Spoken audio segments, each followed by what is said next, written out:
Today's show is pulsating to the tune of improvements and developments. Hi, I'm Theodore Henry. Welcome to Jamaica Magazine. From roadworks to the development of buildings, our government is pressing forward with making our country the place of choice for living. I'm certain you wouldn't want to miss out on any of this, so do stay with us. Do you have a loved one, friend, or client who passed away since 1998? The Electoral Office of Jamaica needs your help to update the voters list with information for these persons, government agencies, churches, insurance companies, hospitals, and funeral homes, and you, the public. We want you to provide us with the records to confirm the status of these persons. Call the EOJ at 888-991-VOTE or visit the nearest EOJ office. For more information, visit our website at ecj.com.jm.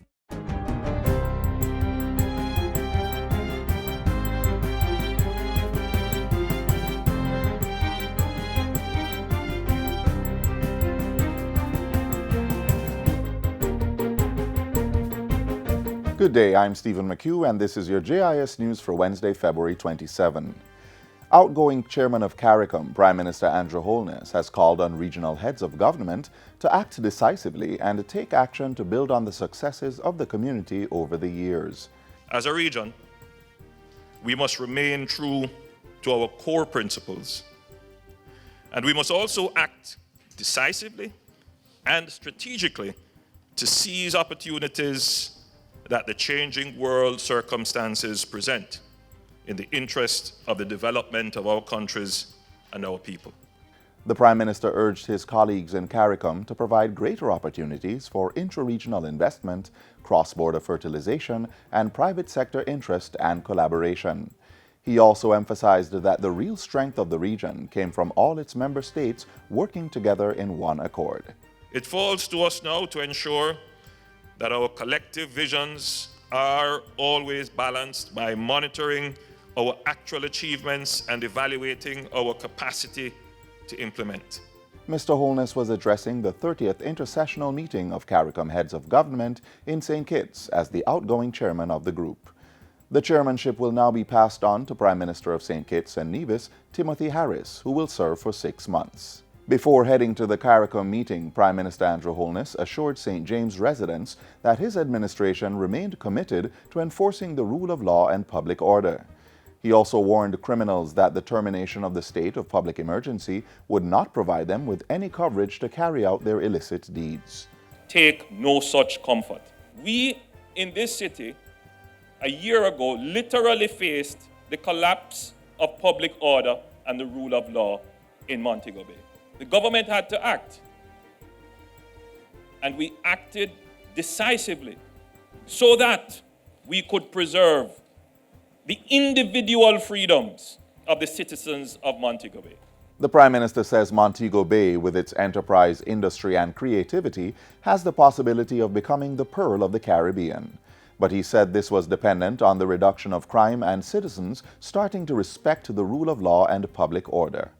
Once those two critical elements are in place, which defines the civility and ultimately the civilization of the people, then the city will grow and expand. Education Minister Senator Ruel Reid is reporting a successful administration of yesterday's first sitting of the Primary Exit Profile PEP. The minister visited several schools in St. Anne to get a first-hand view of the administration of the ability test component of the examination.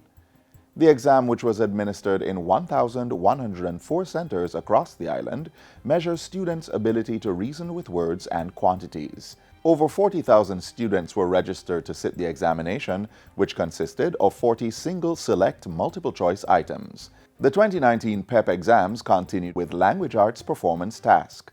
Students will face the Mathematics Performance Task Test March 28. The curriculum-based test will be done on April 16 and 17.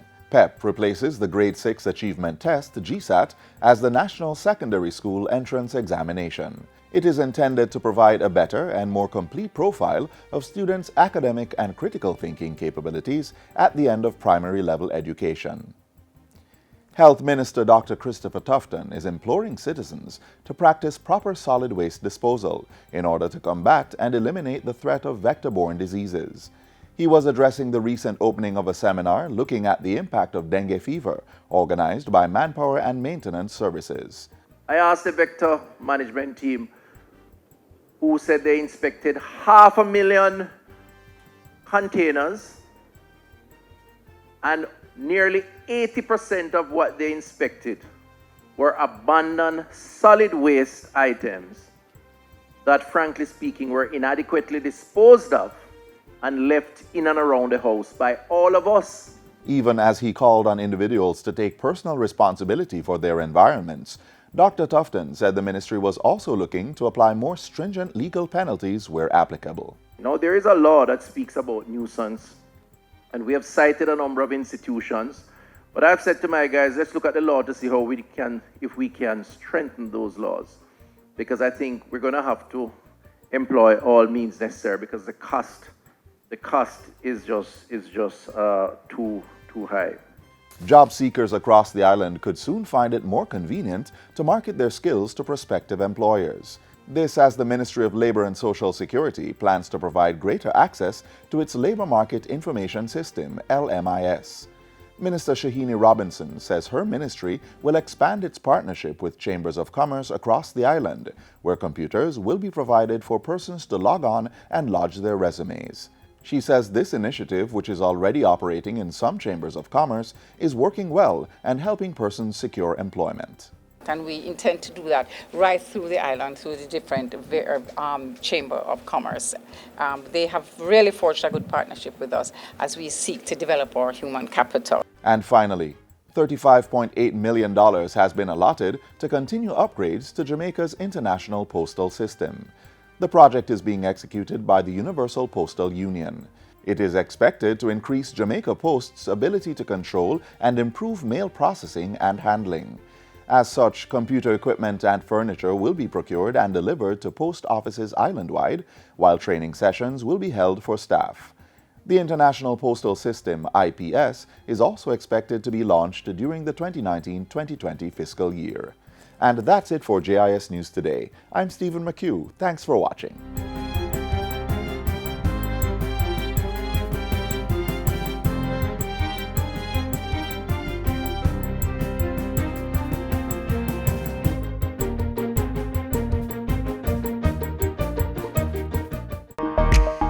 Good day, ladies. We're going into communities to identify persons on the voters list over 40 years old who have died, so the EOJ can update their voters list. Oh, Derek can't come off of the list now in the last year I'm dead. Exactly. From November 2018, the EOJ will be conducting a special exercise to remove the names of voters that have passed away from the voters list. You can help. Call the EOJ at 888-991-VOTE. For more information, visit our website at ecj.com.jm. The Ministry of Economic Growth and Job Creation is in pursuit of infrastructure development and extensive road improvements. The Hagley Park Road Legacy Project is just one example of this. Here's a look at Hagley Park with just over 60% of the work completed.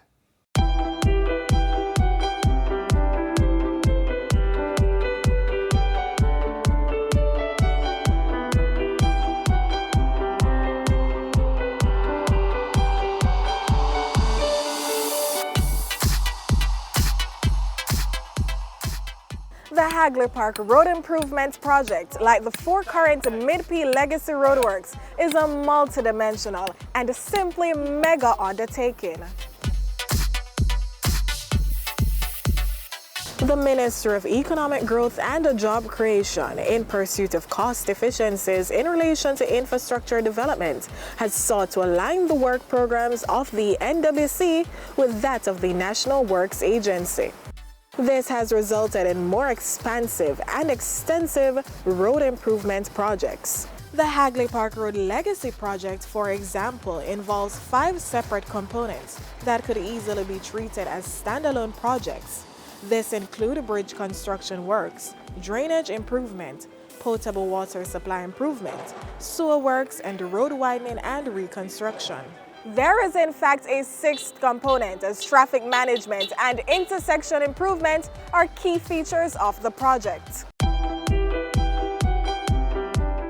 This will later facilitate the installation of new and upgraded traffic signals at 8 critical intersections along the corridor.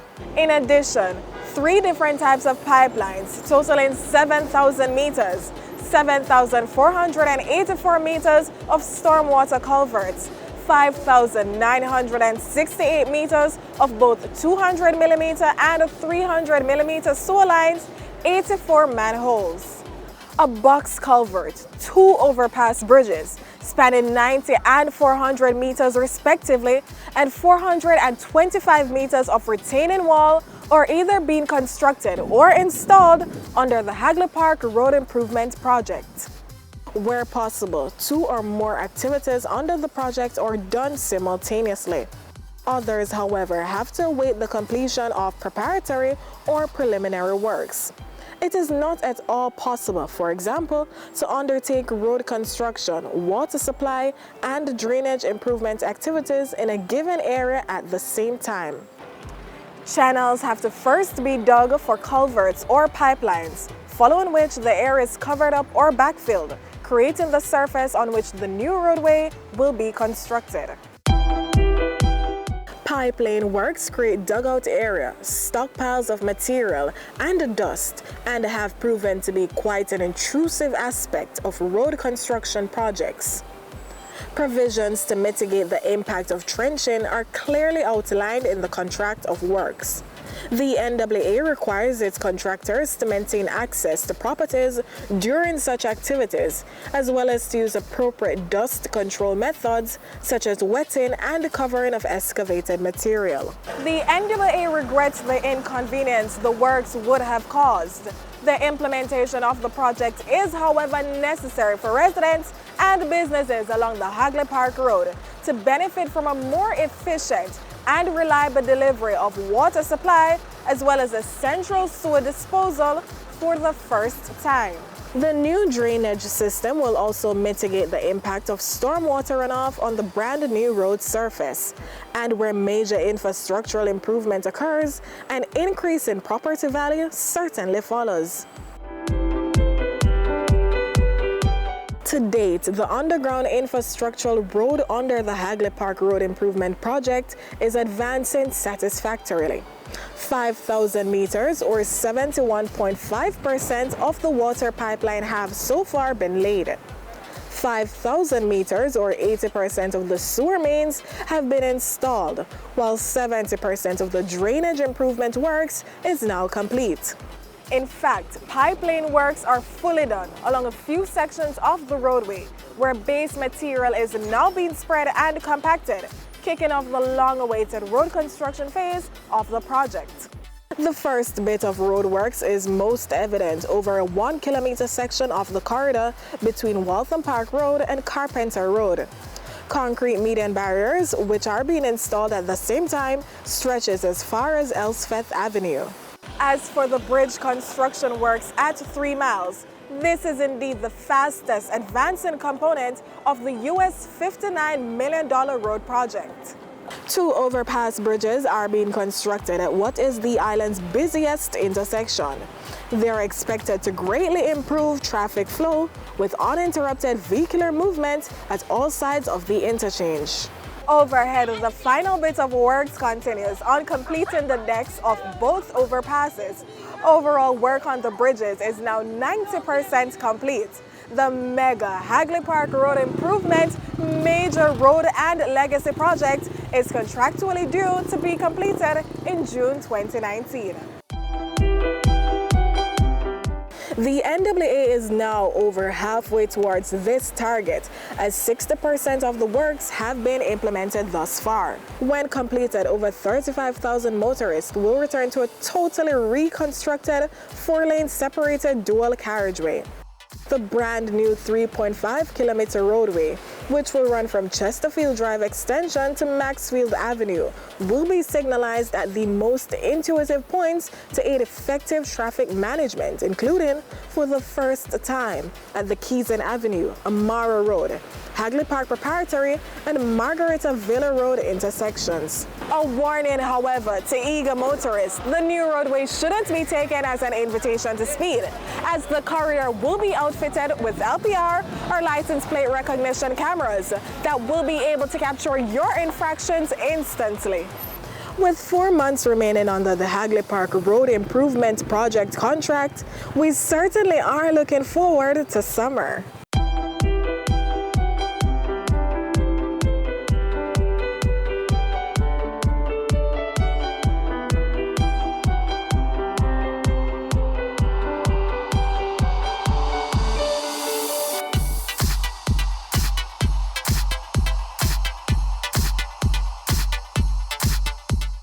Did you know that the EU has been doing a lot of work in Jamaica? The EU provided some 23 billion Jamaican dollars to help people living in sugar-dependent areas. This means new houses for sugar estate workers, rehabilitated roads, improved schools, health centers, vocational training, business grants, and a wide range of action to improve the lives of people in sugar-dependent areas. Life sweeter for true with the EU. The George William Gordon House, or just Gordon House, has been the official meeting place of the government since 1960. But now there is a thrust to redesign the seat of the legislature with a much more modern touch. We now bring to you another of the finalists in the new Parliament Design Competition.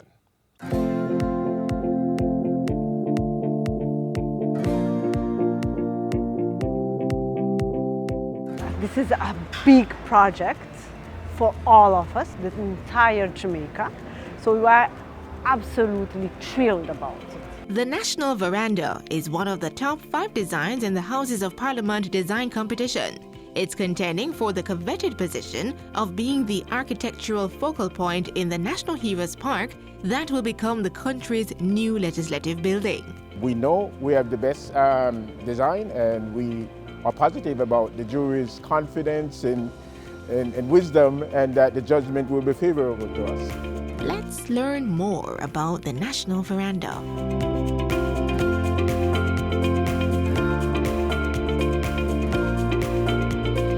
We begin with a strategy of lifting the building up. By lifting it up, we give the building prominence. We reduce its footprint through the use of green roofs and terracing slopes. This height allows us to connect, allows us to reflect with views of the harbor, with views of the mountain, with views of Kingston all around us. And the veranda itself is a place we can gather casually, but also where we can gather formally. And parliamentarians and the people can become closer. They can communicate. It can be a forum for discussions, town halls. The height of the veranda allows for significant cross ventilation throughout that space, but also cooling the top of the building. The building as a basic organization, it's actually a very simple building. A box with a courtyard at the center. From that courtyard, we layer out with meeting rooms, circulation zones, offices, a perimeter courtyard, and then the landscape. That stacking also reinforces the organization and hierarchy of the building, with the lowest level being parking and support, admin at the second level, the parliamentarians in the main chamber floor at the third, and then the national veranda and public galleries at the fourth. We can see that the volumes of the 2 chambers themselves are prominent on every floor and create and establish a clear hierarchy, with public galleries above and then daylighting streaming down through the space. This also extends to more functional rooms where legislation and debate takes place. In the design and construction of modern committee rooms that have up-to-date technology. By placing the building at the center of the site, it allows us to accommodate other activities even along its edges.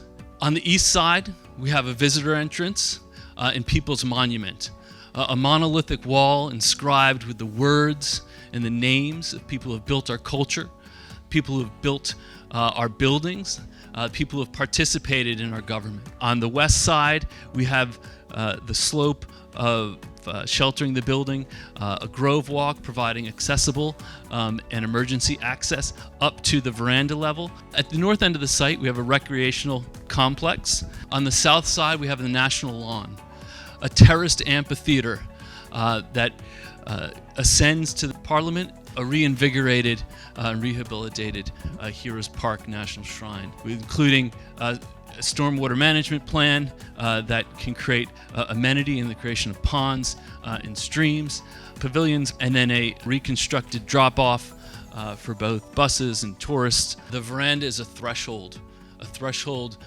into a place of transparency and openness that allows people to reconnect with their government. We've worked hard for this.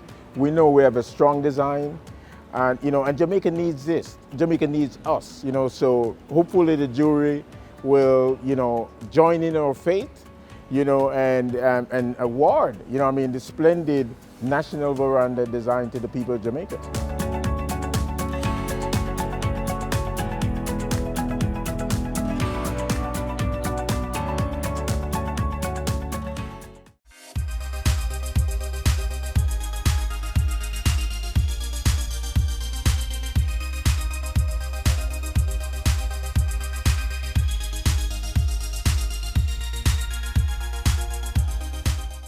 Now here's another story to brighten your day and add some hope to someone.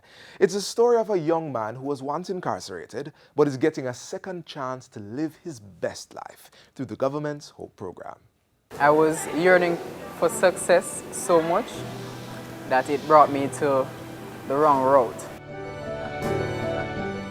I was actually incarcerated because of my actions, and that is where I got into sewing, because I had to do something to make up for the time and to keep myself active. So this program, I heard about it as soon as I was released in May 13. So it was my ray of hope. This is my change. This is my way forward. So I come with all zeal and tenacity to go forward. Cressy Ray is just one of the thousands of Jamaican young people whose lives are being transformed because of their engagement in the Prime Minister's Housing Opportunity, Production and Employment HOPE program.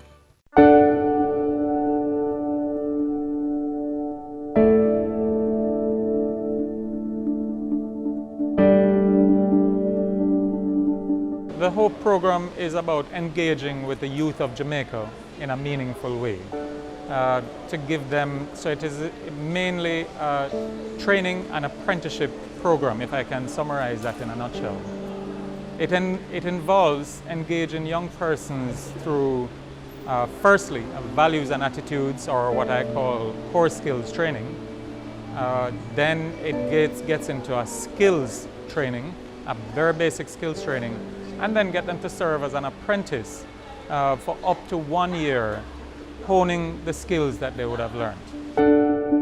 And that is exactly the course taken by the Hope Garment Construction Corps at the Heart Trust NTA Garments Academy. The first phase was 2 weeks of what is called core skills training. Basically life skills training, different areas where they were taught life coping skills, punctuality, how to dress for work, how to manage their emotions, things like that. I deserve the best things that life has to offer. They were taken into the machine operating training, where the 100 were placed in 4 groups of 25 with 4 instructors learning to sew. The final phase will be going into production, where they will actually start making the shirts for the other persons. And you will see from the display we have over here that they're actually making shirts now.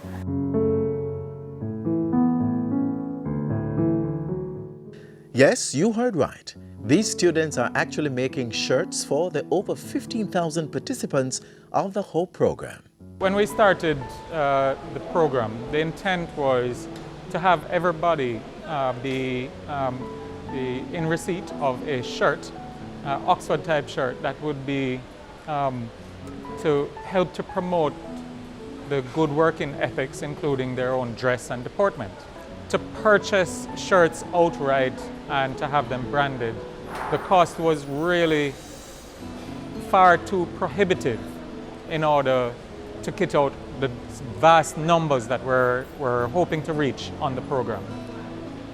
Then there was a suggestion to speak to Hart Garments Academy, and I found out that they had this massive facility with over 100 machines, which were generally being underutilized at the time. Now these young garment makers are learning much more than stitching shirts for fellow Hope participants. I'm enjoying it right now because I can make my own shirt, skirt, and now I'm dropping to make my own dress. It is very enlightening, astounding. I didn't know it was so meticulous to make even a simple dress. You know, we look at it as just two pieces of fabric, but when you get down to the nitty and gritty, it has so many different calculations, but it's something I love. Because the clothes wasn't working out for me, I tried to do jewelry making. It's going great so far because I can make my own jewelry, I can produce it, I can have my own store and selling them.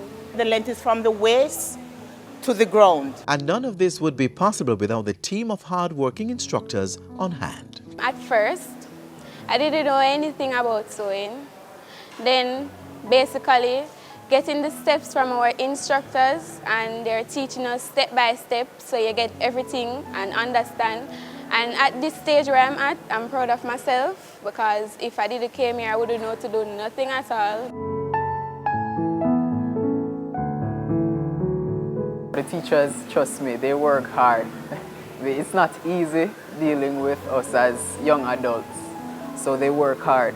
And what I love about them, it's not just about passing for them. It is about sitting down with the person, making sure they understand. So I give the teachers 2 thumbs up. They help me a lot because I give them most of them problem. And there is not an instructor here who don't know me.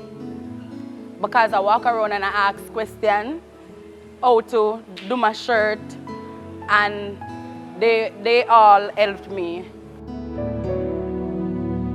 It don't make no sense to stay home and sit down and I look for somebody to get something when you can come out, learn a skill, and can do something for yourself.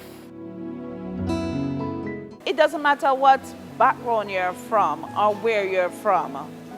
Just come with an open mind and willing to learn. And once you're willing, you'll go a long way because there's hope for you. For more information on the Garment Construction Corps or the HOPE program, call or visit a National Youth Service or Heart Trust NTA office. Toll free 1-888-432-7868 or email info@heart-nta.org.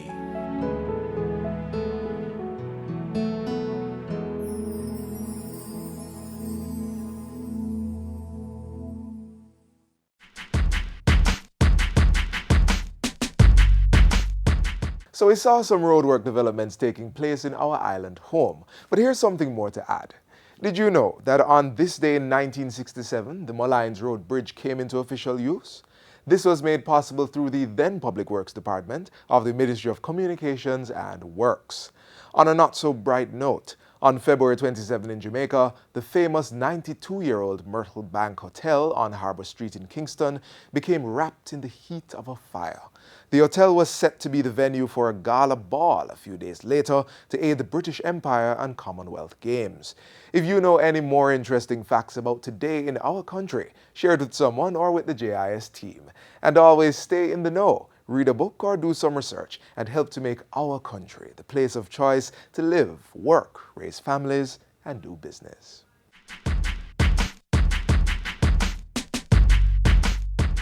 And that's all we have for you on today's show. But if you missed anything, you can watch it all again on our website or our YouTube channel. And don't forget to keep up with us via our Facebook, Instagram, or Twitter pages. On behalf of the entire production team, I'm Theodore Henry. You take care. This has been a production of the Jamaica Information Service, the voice of Jamaica.